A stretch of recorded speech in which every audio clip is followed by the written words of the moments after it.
ich würde meinen. Zum Glück ist wichtig. Mit dem Fabian Unterdecker. Ein Thema haben wir gefunden, das uns natürlich alle angeht. Oder? Wir können uns glücklich schätzen hier in der Schweiz. Nach einer Studie vom Finanzunternehmen Willis Towers Watson sind in der Schweiz die Löhne am höchsten in ganz Europa. Sogar im Verhältnis zu den Lebenskosten. Dabei fluchen wir doch gerne alle, dass es in der Schweiz so teuer ist. Ja, was jetzt? Ja, wie gesagt, ich bin's der Bischi. Wie gesagt, so teuer ist es gar nicht. Und vor allem nicht alles.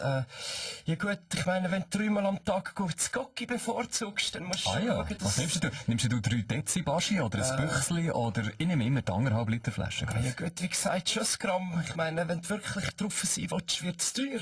Aber es geht ja auch billiger, oder? Wenn du zum Beispiel unsere WC-Ente für 2 Stutz inhalierst, bist du auch gut drauf. Also, ich habe übrigens so meine ganze letzte CD aufgenommen. Als Nationaltrainer Wladimir Petkovic, vielleicht zu euch über, der seit vor rund 30 Jahren in die Schweiz gekommen, so wegen Geld und Löhne.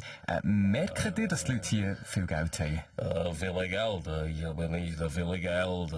Aber mein Vorgänger, der Hitzmar Rothfeld, der hat viel Geld verdient, viel mehr als ich. Ja, gut, das haben wir jetzt schon ein paar Mal gehört an dieser Stelle von euch, Herr Petkovic. Meine Frage ist wirklich, die Schweiz, ein reiches Land? Gut, einige sicher haben häufig Geld, aber... Etwa so wie der Tennisstar Roger Federer, nehme ich an. Ja gut, ich meine, was willst du, oder? Ich spende gar nichts, oder? Jedes Regen, jedes Kind zählt. Nein, eigentlich wollen wir über Geld reden, aber jetzt kommt mir in Roger Federer ja diese Woche etwas anderes gelesen. Martina Hingis hat irgendwo gesagt, sie hätte sehr lange müssen betteln bei euch, bis ihr mich für das Mixturnier können entscheiden und jetzt mit ihr zusammen an den Olympischen Spielen antreten. Ja, ich meine, Mixturnier, oder? Das ist wie für mich, ich sag mal, Gay Pride im Tennis, oder? Fehlt nur noch das Wangenrutsch oder ein Federboa oder sogar die Hose vom Stem, oder? Aber wieso machen ihr jetzt gleich mit? Gute Frage, weiss nicht, oder? Ich bin nicht nüchtern gewesen bei der Zusage, oder? Ich glaube, zu viel WC-Enten inhaliert gehabt. Ah ja, WC-Enten, also bei euch auch. Ja, wie gesagt, so krass Roger Bro wie ich.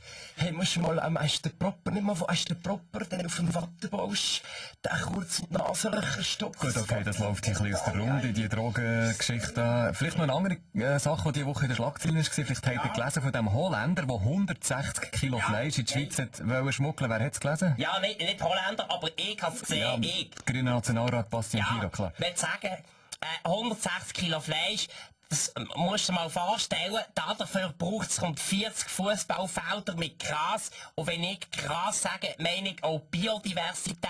Der essen kein Fleisch, nehme ich an. Doch, im Schnitt sogar 4 Kilo pro Tag. Aua. Ja, ich esse in der Bundeshauskantine das Fleisch, vor allem das Fleischreste von allen Parlamentariern, vom Nationalrat auf dem Ständerat. Und ich sammle das in meinem Mehrweg-Tupperware. Ich tue dann noch ein bisschen vegane Bio-Sojasauce drauf.